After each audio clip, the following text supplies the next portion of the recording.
अगर आपके पास भी ब्रेड बचे हुए हैं और अगर आपको नहीं समझ में आ रहा कि ब्रेड से क्या बनाना चाहिए, तो आप एक बार इस रेसिपी को ज़रूर बनाकर ट्राई कर सकते हैं, जो कि बहुत ही ज़्यादा झटपट बनकर तैयार होती है और स्वाद इसका बहुत ही ज़्यादा लाजवाब होता है। ये देखिए, आपको इसकी आवाज़ से ही पता चल रहा होगा कि इसकी ऊपर की लेयर कितनी ही ज़्यादा क्रिस्पी है। तो चलिए आज की इस टेस्टी रेसिपी को शुरू करते हैं।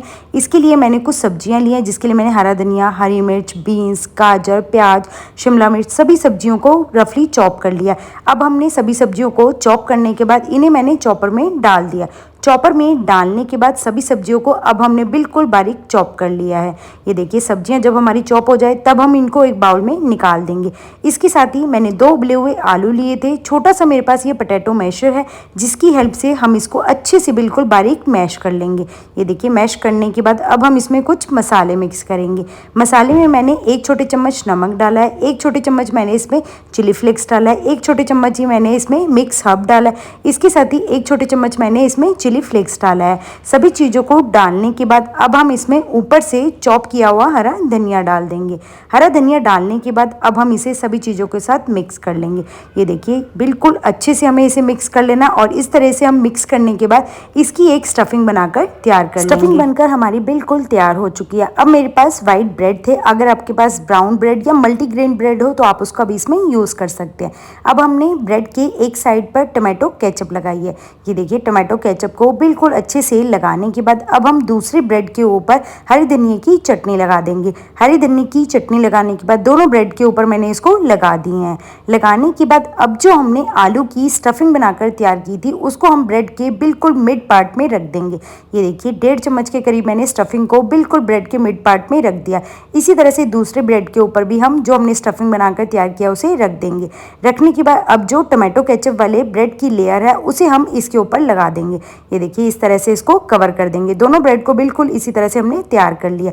अब जो छोटी साइज की बिल्कुल कटोरी होती है उसको लेकर हम इसके ऊपर रख देंगे और इसको अच्छे से प्रेस कर देंगे और जितना भी साइड्स का ब्रेड है उसको हमें निकाल देना है। देखिए, इस तरीके से हमने कुछ इसको तैयार किया है। अब हम इसको निकाल लेंगे। इसी तरह से हम दूसरे भी ब्रेड के ऊपर कटोरी को रखेंगे और इसको अच्छे से प्रेस कर देंगे। प्रेस करने के बाद ब्रेड का जितना भी साइड्स का पार्ट है उसे हमें निकाल लेना। आप इसको बिल्कुल ना फेंकिए, आप इसे ब्रेड क्रम्स भी बनाकर तैयार कर सकते हैं। और ये देखिए, इस तरीके से हमने इसको बनाकर तैयार कर लिया है। बस ध्यान इस बात का रखिए कि बिल्कुल सबसे छोटे साइज की कटोरी का ही इसमें यूज कीजिए, जिससे कि जो ये बिल्कुल परफेक्ट बनकर तैयार होते हैं। ये देखिए, इस तरह से हमने बनाकर तैयार कर लिया और बाकी जो मेरे पास बचे हुए ब्रेड थे उनके भी मैंने इसी तरह से फिलिंग करके ब्रेड बनाकर तैयार कर लिए। जब सभी ब्रेड बिल्कुल बनकर तैयार हो जाए तब हम गैस पर एक पैन रखेंगे। पैन को पहले हम गरम कर लेंगे। गरम करने के बाद उसके ऊपर 1 चम्मच घी डालेंगे। जब घी डालते ही वो गर्म हो जाए तब हम उस पर 1 चम्मच सफेद तिल डालेंगे। इसके साथ ही मैंने चॉप किया हुआ हरा धनिया डाला है और 1 सैशे मैंने इसमें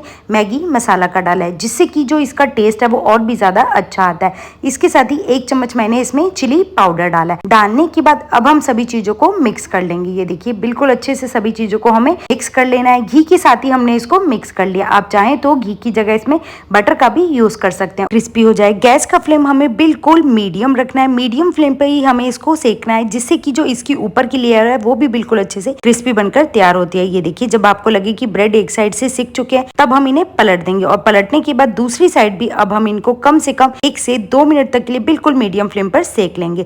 थोड़ा सा मैंने घी इसके ऊपर दोबारा से डाल लिया, क्योंकि मुझे ब्रेड हल्के से ड्राई लग रहे थे, इसलिए मैंने 1 चम्मच घी इनके ऊपर दोबारा से डाल दिया। बिल्कुल ऑप्शनल है, अगर आप घी डालना चाहते हैं तो डाल सकते हैं, नहीं तो आप इसे स्किप भी कर सकते हैं। दोनों साइड मैंने इसी तरह से घी लगा दिया था। घी लगाकर अलटते पलटते दोनों साइड से क्रिस्पी और हल्का गोल्डन ब्राउन होने तक के लिए हमें इन्हें सेक लेना है। जितना आप इनको मीडियम फ्लेम पर सेकेंगे उतना ही ज्यादा इनकी जो ऊपर की लेयर है वो बहुत ही ज्यादा क्रिस्पी बनकर तैयार होती है। देखिए, एक साइड से ये अच्छे से सिक चुके हैं। अब हमने इनको पलट दिया। बिल्कुल मीडियम फ्लेम पर दोनों साइड मैंने इनको सेक लिया था। अगर आपको शाम के लिए छोटी मोटी भूख के लिए कुछ बनाना है तो आप इस रेसिपी को जरूर बनाकर ट्राई कर सकते हैं, क्योंकि 5 से 7 मिनट में ये बनकर बिल्कुल तैयार हो जाती है। दोनों ही साइड से ब्रेड जो है वो बिल्कुल अच्छे से सिक चुके हैं। इनकी ऊपर की दोनों साइड की लेयर जो है वो अब बिल्कुल अच्छे से क्रिस्पी हो चुकी है। अब हम गैस का फ्लेम बिल्कुल बंद कर देंगे और ये देखिए, जो हमारी ये ब्रेड का नाश्ता है वो बनकर बिल्कुल तैयार हो चुका है। गर्मा गर्म आप इस नाश्ते को अपने बच्चों के लंच बॉक्स में भी दे सकते हैं। बहुत ही एक टेस्टी और झटपट बन जाने वाला नाश्ता है। अगर आपके पास भी बचे हुए ब्रेड है और अगर आपको नहीं समझ में आ रहा कि आप उनसे क्या बनाकर तैयार कर सकते हैं, तो आप एक बार ब्रेड से बनने वाले इस नाश्ते को जरूर बनाकर ट्राई कीजिए। आप इसको टमाटो केचप, हरे धनिए की चटनी किसी के भी साथ सर्व कर सकते हैं। ये सबके ही साथ खाने में बहुत ही ज़्यादा स्वादिष्ट लगता है। मैं आपको एक ब्रेड की स्लाइस को कट करके दिखा रही हूँ कि जिससे कि आपको पता चले कि ऊपर की इसकी जो लेयर है वो कितनी ही ज़्यादा क्रिस्पी बनकर तैयार हुई है। आप भी इसे ज़रूर बनाकर ट्राई कीजिए और वीडियो पसंद आए तो लाइक, शेयर, सब्सक्राइब करें।